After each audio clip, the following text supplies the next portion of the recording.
서민수님 반갑습니다. 시국특강 23번째입니다. 술판, 구판, 개판, 끝판입니다.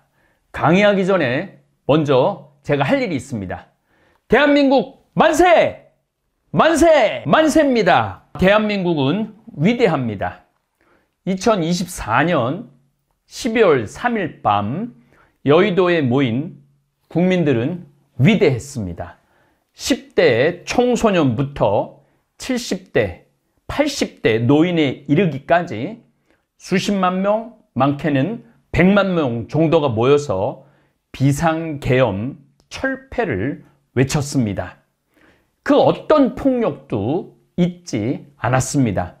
국회의원들은 담을 넘어 의사당으로 들어갔고 본청 앞에서는 시민들과 계엄군들이 몸싸움을 하였지만 소극적인 몸싸움을 하였습니다. 1987년 6월 10일 항쟁 당시 저는 신학교 4학년이었습니다.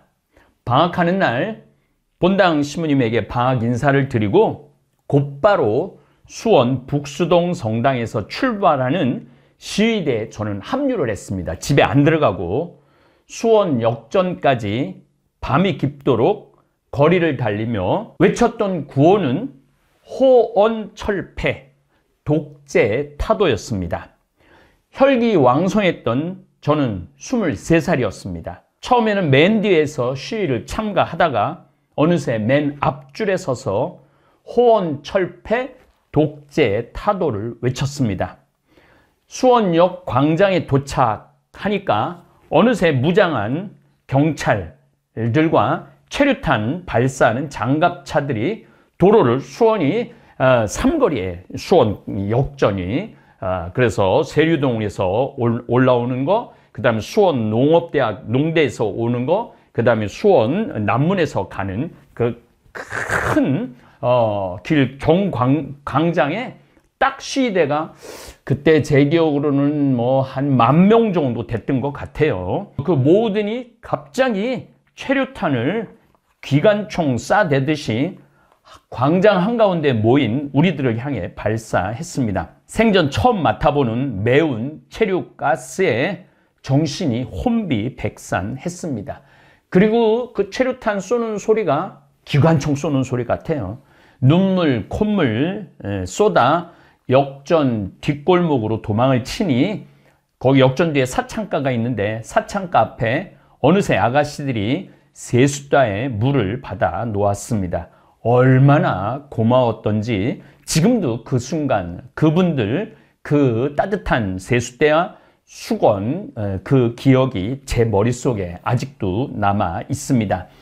그 6월의 함성은 민주화를 이루어냈고 군사 독재는 물러갔고 투표로 대통령을 뽑기 시작했고 민주주의의 꽃이 활짝 피기 시작했고 경제도 겪었지만 발전을 거듭해서 대한민국은 1995년 선진국 반열에 진입을 하기 시작했고 2021년 UN 무역개발회의에서 공식적으로 선진국으로 분류되었습니다. 4년 전 얘기입니다.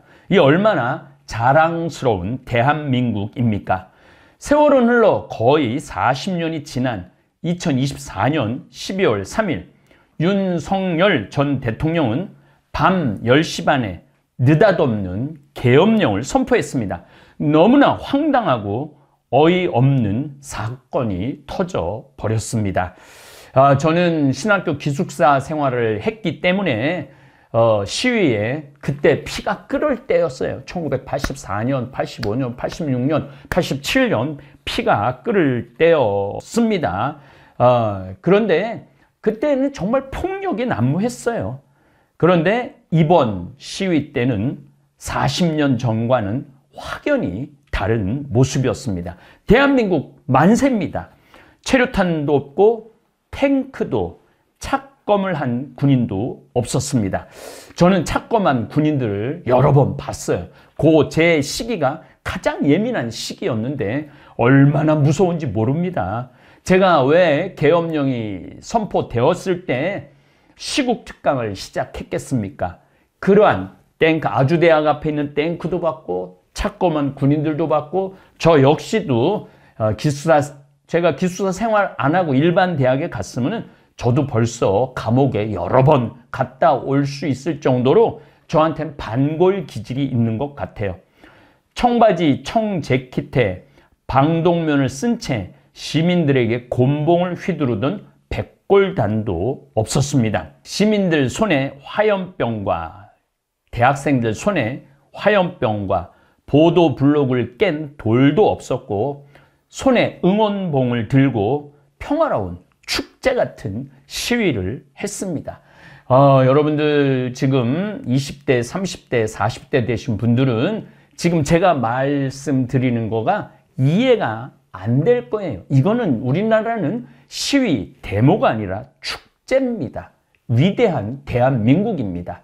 저는 이 위대한 힘이 이길 거라는 확신이 있었습니다. 군인들 역시 무자비한 폭력을 사용하지 않았고 시민들을 보호하려는 소극적 진압을 했습니다. 저는 국회에 모였을 때 밀어대는 시민들, 막아내는 군인들을 보면서 우리 1984년도였으면 벌써 곤봉으로 머리에 내리치고 머리통 깨진 학생들, 젊은이들 너무너무 많았을 겁니다. 아니, 아예 이번 군인들의 모습을 봤을 때는 진압 행위를 하지 않았다고 표현하는 게 훨씬 맞는 표현입니다. 군인들 위대했습니다. 그리고 오늘 2025년 4월 4일 비상계엄 선포한 지 딱 123일, 122일이라고 그랬는데 전 123일로 정했습니다. 왜 그러냐면 2024년 12월 3일 1, 2, 3이잖아요. 그런데 딱 123일이 지난 오늘 지귀연 판사는 시간으로도 계산하는데 그래서 123일째 되는 날 윤석열 씨는 대통령직에서 파면이 결정되었습니다. 지난 4개월 동안 여의도에서, 광화문에서, 안국동에서 수십만, 수백만, 총 시인원을 합치면 1천만 명도 넘었을 엄청난 시민이 쏟아져 나와 시위를 했는데도 총알 한 방 쏘지 않고 국정 혼란을 막았습니다. 국민도 위대했고 경찰도 위대했고 군인도 위대했습니다. 서부지방 법원 난입소동이 있어 옥에 튀긴 했지만 유럽이나 미국 시위대를 눈여겨본 저에게는 기적이라고밖에 표현할 길이 없습니다. 저는 이스라엘 성지순례 한 14, 15번 중동 여러 번 갔다 왔죠. 그들의 시위하는 모습을 봤을 때는 이거는 우리나라 시위하고는 차원이 다릅니다. 노래하고 춤추고 표현하고 이러한 모습들 안에 우리 대한민국의 위대함이 들어 있습니다. 정말로 성숙한 민족이고 성숙한 나라입니다. 오늘은 대한민국이 승리, 대한민국 국민이 승리한 날입니다. 저는 여든, 야든, 좌든, 우든, 진보든, 보수든 상관하지 않습니다. 다 양쪽 다 승리한 날이라고 생각을 합니다. 저는 이 비상계엄령 선포하는 순간 사제인 내가 입을 다물면 비굴한 인간으로 어둠 속으로 숨어드는 역사의 배반자가 될 것 같아 시국특강을 시작했습니다. 제가 보통 정치 이야기는 저는 정치 이야기를 하지 않아도 이미 정치스러운 말을 이제까지 하고 살아왔어요. 그래서 제가 말을 하면은 상당히 여러 가지 반향이 있을 거라는 것을 감안하고도 제가 말하지 않으면 안 될 것 같아갖고 시작을 했습니다. 윤석열과 저글링. 윤석열 씨는 딱 한 가지만 하면은 검사도 제가 보기에는 잘했을 거라는 생각은 잘 안 해요. 그런데 5,200만 명의 이 저글링을 돌리는 방법을 모르고 재주도 없었던 거죠. 또 내가 말하지 않으면 도리 소리를 지를 거다. 제가 윤석열과 저글링이라는 강의를 했는데 댓글이 5,000개가 달렸어요. 5,000개. 아마 대한민국에서 댓글 제일 많이 달리는 거는 김어준 씨나 우리 제가 아주 주진우 기자를 아주 좋아합니다. 주진우 기자 진짜 좋아하는 기자입니다. 또 뭐 노소영인가 하는 변호사도 뭐 유시민 씨도 좋아하고 그런 분들도 이렇게 댓글을 보면은 그렇게 끝나고 나면은 그냥 뉴스로 끝나지, 저는 끝나고 나면 댓글이 뭐 난리도 아닙니다. 그래서 제가 또 한마디 했죠. 내가 말하지 않으면 돌이 소리를 지를 것이다. 신부는요, 옳고 그름을 이야기할 줄 아는 사람이어야 돼요. 신부는 세상의 등불이에요. 신부는 세상의 소금이에요. 아니, 등불이 바가지를 덮어놓고 빛을 발하지 않으면 그게 무슨 등불이고 신부고 사제입니까? 세상에 어떻게 소금 역할을 합니까? 예수님께서 너희는 세상의 빛이고 소금이 되라고 말씀을 하셨죠. 그래서 제가 말하지 않으면 돌이 소리를 지를 거라고 말씀을 드렸습니다. 그리고 비상계엄 선포의 비극. 비상계엄은요, 여러분들 오늘 주교님을 만났는데 정말 기도 안 찬 얘기를 들었어요. 우리 지금 아프리카의 선교사 신부님, 수녀님들, 수도자들이 한 150명, 170명이 나가 있어요. 그런데 아프리카 정말로 어려운 나라에 가서 있는데 우리 한국 비상계엄령 선포된 뉴스를 알고 아프리카 신부님들이 잠비아에서, 모잠비크에서, 짐바브웨에서 성교 나간 신부님들한테 한국 괜찮으냐고, 한국 큰일 났다고, 어떻게 하냐고, 전쟁이 일어나면 어떻게 하느냐고, 한국에 귀국할 수 있느냐고 우리 신부님들한테 걱정하는 안부 전화가 그렇게 많이 왔대요.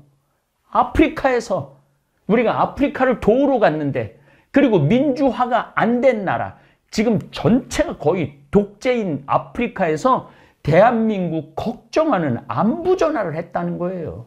또 우리 주교님은 뭐 국제회의도 많이 하시고 그러는데 국제회의에 주교님들끼리 서로 소통하는 채널이 있대요. 그랬더니 독일에서, 프랑스에서 주교님들이 한국 괜찮으냐고 그렇게, 이게 비상계엄의 비극이에요. 비상계엄이라는 건요, 아무 일도 없었다고 그러는 대통령의 그 입을 볼 때, 오늘은 이제 대통령이 이제 직에서면 정말로 신부가 이런 말을 하면 안 되겠지만은 자제하겠습니다. 그냥 벽을 때리고 싶어요. 벽을 때리고 싶은 마음입니다.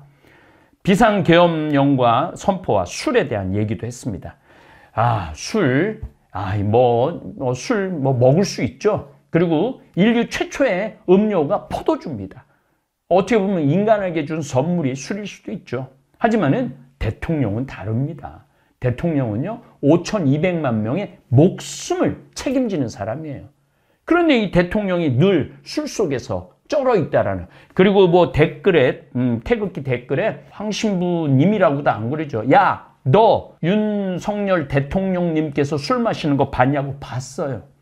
아주 모든 방송에 술 마시는 게 나와요. 왜 그게 눈에 안 보이는지 몰라요.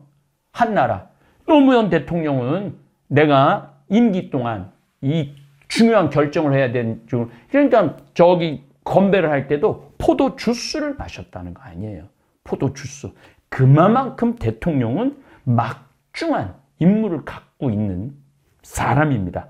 비상계엄 선포와 무속, 이게 무속 논란이, 왕자를 3번을 새기고 나왔어요. 왕자를. 이게 발이야 그런 말이 있죠. 왕자를 3번을 회의할 때, 토론할 때 이걸 새기고 나온,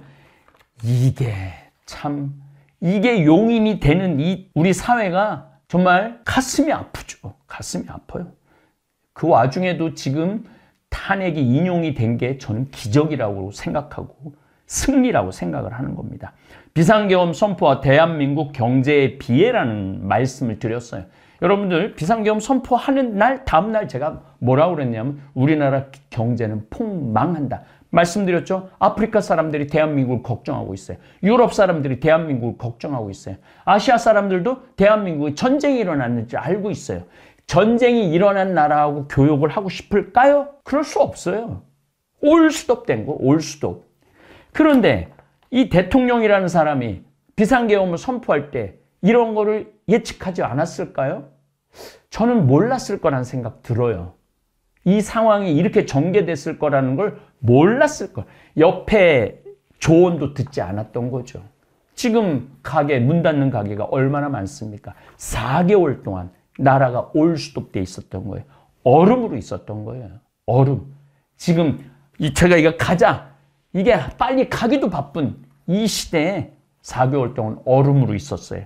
그런데 정말로 진심 어린 사과 한 번을 저는 본 적이 없어요. 속에서 불이 나죠. 그 다음에 태극기 부대의 댓글 만평에 대한 얘기를 했습니다. 댓글 다는 거 좋아요. 그런데 옷을 벗어라. 왜 이렇게 야한 얘기를 해요? 왜 자꾸 저보러 옷을 벗으라고 그래? 우리 김용태 대전교구 신부님도 왜 자꾸 자기 보러 옷을 벗으라고 그러느냐고 그러는데 나한테도 자꾸 옷을 벗으래. 옷을 벗으면 그냥 나체로 돌아다니라는 건지 뭔지. 그래갖고 인신 공격을 인격 모독으로 댓글을 다는 분들이 참 많았어요. 그래서 그런 것들이 우리가 의견을 표현하는 데 있어서 좀 미성숙한 것에 대해 말씀을 드렸습니다. 비상계엄 선포 때문에 70년 공든탑이 무너졌죠. 무너졌어요. 이거 다시 일으켜 세우는데 우리 굉장한 국가적인 에너지, 힘이 필요할 겁니다. 70년 동안 우리가 얼마나 힘들게 이 나라를 일으켜 왔어요. 6.25 전쟁 끝나고 난 다음에 그 사이에 여수 반란 사건 때 계엄령 있었죠. 6.25 전쟁 때 계엄이 있었죠. 1970 유신 헌법할 때 계엄령 있었죠. 4.19 혁명이 일어났을 때 계엄령 일어났었죠. 그 다음에 1980년 광주 때 계엄령 일어났었죠. 그 모든 걸 뚫고 이렇게 안정된 나라를 끌고 왔는데 이걸 하루아침에 무너뜨려 버린 거죠. 너무너무 안타까운 거예요. 너무 가슴이 아픈 거예요. 그리고 제가 제일 가슴 아픈 거는 있는 사람은 아무 상관없어요. 가난한 사람, 약자들, 정말로 소외된 사람들, 이런 사람들이 고통으로 내몰리는 거죠. 비상계엄령보다 더 시급한 AI, 인공지능 시대 원, 2를 또 강의를 했습니다. 우리가 미래 먹을거리는요, 이제 인공지능이에요. 우리가 IT로 김대중 시절 때 IT로 IMF를 극복하고 IT로 2020년까지 우리가 선진국, 21년에 선진국으로 들어선 거예요. 지금 이 AI를 우리가 잡지 못하면은 우리는 다시 중진국으로, 후진국으로 떨어질 수 있습니다. 그러니까 온 나라의 역량을 집중해갖고 이게 여러분들 AI가 AI를 위해서는요, 대학 편제도 다 바꿔야 돼요. 중고등학교 편제도 다 바꿔야 돼요. 국가 시스템도 바꿔야 돼요. 인재를 양성하는 대로 국가 모든 재능을 다 쏟아 넣어야 됩니다. 그런데 지금 여기 제가 내 얘기 나오겠지만은 의료로 인재를 다 뺏기고 있잖아요. 그리고 윤석열 정부의 국정과제 의료개혁에 대한 말씀 제가 드렸어요. 지금 다시 원상태로 들어갔잖아요. 나라를 2년 동안 병원을 올스톱 시켜놓고 의대도 올스톱 시켜놓고 이게 지도자가 할 일입니까? 이게 이런 교육이라는 건 100년 동안 연구하고 고뇌하고 고민해야 되는 것들인데 하루아침에 2,000명을 증원한다고 그러는 게 다시 3,024명인가로 다시 돌아갔죠. 참 안타까운 일들이 너무너무 2년 반 동안 많이 벌어진 거예요. 연금 개혁, 이 연금 우리나라 개혁해야 돼요. 이것도 나라 전체를 이렇게 다시 빌드업을 해야 되는 거예요. 다시 빌딩 세워야 되는 연금 개혁. 이것도 제자리 걸음이었습니다. 노동 개혁은 뒷걸음질 지금 치고 있고. 그러다 하다 안 되니까 제가 이제 생각을 해봤어요. 이 나라의 지금 불행은 뭐로부터 시작됐나? 윤석열 전 대통령의 술판으로 시작됐다는 생각을 해요. 국정, 정치를 하는 사람은요, 정말로 연구하고 공부하고 들어야 돼요. 자, 이 듣는 얘기를 좀 할게요. 솔로몬이 하느님이 꿈에 나타났어요. 너 뭐를 원하냐? 황금을 원하냐? 권력을 원하느냐? 재능을 원하느냐? 네가 원하는 거 다 해주겠다. 근데 솔로몬이 뭐라고 그랬느냐 하면은 듣는 마음을 가지게 해주소서. 듣는 마음을 저에게 주십시오. 지도자는요, 들어야 돼요. 지도자는. 그런데 윤석열 전 대통령은 1시간 동안 회의를 하거나 서로 뭘 하면 55분은 대통령이 말을 한다는 거예요. 대통령은요, 모든 전문가들의 이야기를 듣고 그 들은 거를 자기 고문들이나 수석들하고 상의를 해갖고 그리고 결정하는 거예요. 그리고 대통령이 다 합니까? 대통령이 전능합니까? 그렇지 않아요. 각 사회 분야별로 전문가들이 다 있어요. 그 듣는 마음을 가져야 되는데 저는 이번에 그 피청구인으로 나온 윤석열 전 대통령을 보면서 저 사람은 듣는 연습이 안 돼 있는 사람이구나. 말하는 사람이구나. 그러니까 결코 이러한 술 먹고 말하고 끝도 없이 이야기하는 이런 사람이 지도자가 될 수는 없었죠. 그 다음에 구판. 이제 김건희 씨 문제가 저는 이제 오늘 4월 4일입니다. 저는 아마 거의 김건희 씨 이야기는 앞으로도 안 할 거예요. 왜? 제가 안 해도 검찰이 또 언론이 알아서 다 할 거기 때문에 저까지 굳이 말할 필요가 없다는 생각을 합니다.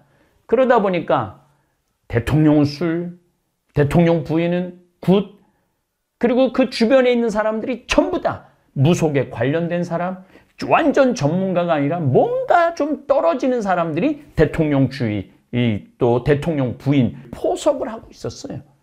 그러니까 이 나라가 개판이 되는 거죠. 개판이 됐잖아요. 여러분들 정말 여러분들 우리 다볼교우들 이렇게 뉴스 보면은 개판이구나 이런 생각 많이 들지 않아요? 아니 무슨 쥐귀현이라는 판사는 시간으로 해갖고 대통령 구속 그거 합당하지 않다고 풀어놓고 심우정 맞아? 맞아? 심우정이라는 총장은 이거 뭐 항소 안 해갖고 풀어주고. 이게 헌법이라는 건 약속이에요. 이 헌법이 무너지면은요, 약속이 무너지면 사회 질서가 무너지고 국가 기강이 없어지는 거예요. 그러니까 개판이 된 거죠. 그러나 이런 술판, 구판, 개판을 국민들이 좌시하지 않았죠. 언론들이 가만히 있지 않았죠. 기존의 언론들은 아마 역할을 많이 빼앗길 거예요.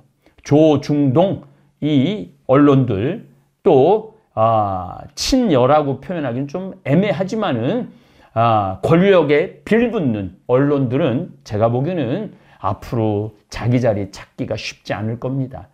정의를 말하는 언론, 진리를 말하는 언론만 앞으로 살아남을 겁니다. 이 부분은 이게 굉장히 중요한 부분이에요. 이번에 탄핵 인용도 그 진리를 말하는 유튜버들이 이루어낸 성과라고 저는 생각합니다. 요 임금과 윤석열. 요 임금은 한번 시차를 나갔는데 당신 무슨 노래를 그렇게 격양가 무슨 노래를 이렇게 부르냐. 아침에 일어나고 밥 먹고 밭에 나가고 하고 내가 저녁에 나 너무 좋아갖고 잠자고 뭐 근심 걱정 없고 때 따라 철 따라 농사 수확량 가지고 행복하게 산다고. 그래 임금이 나하고 무슨 상관이냐고. 그러니까 임금의 존재를 모르고 사는 게 내가 참 임금이구나. 그리고 우리는 저 온통 4개월 동안 윤석열 하다못해 이제 윤건희 온 나라가 대통령이 누군지 모르고 살아야 되는데 온 나라가 4개월 동안 이랬잖아요.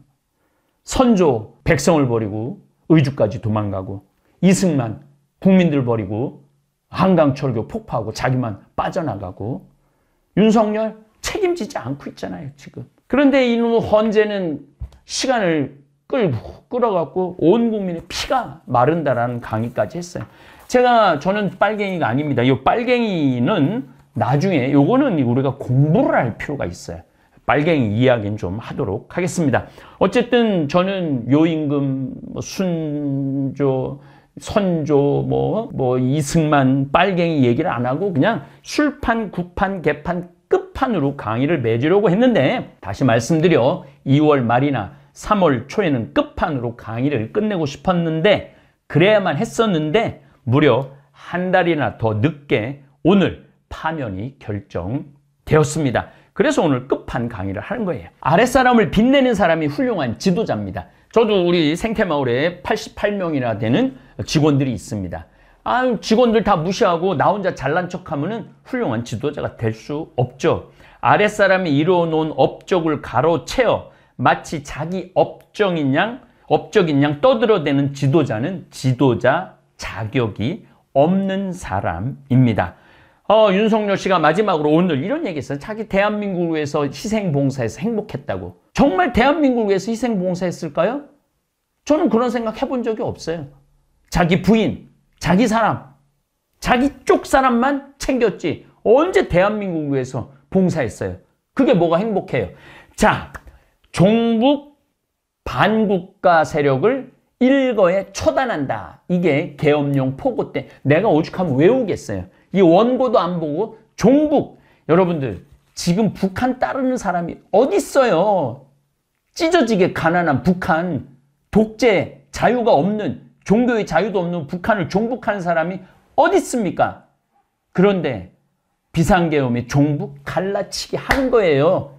정말 나쁜 단어예요. 그 다음에 반국가 세력이 어디 있어요? 반국가 세력이. 여러분들 지금 탄핵할 때 65%의 국민이 탄핵을 지지했어요. 그 사람들이 반국가 세력이라고 생각하면은 그거는 대통령 될 자격이 이미 사라진 거죠.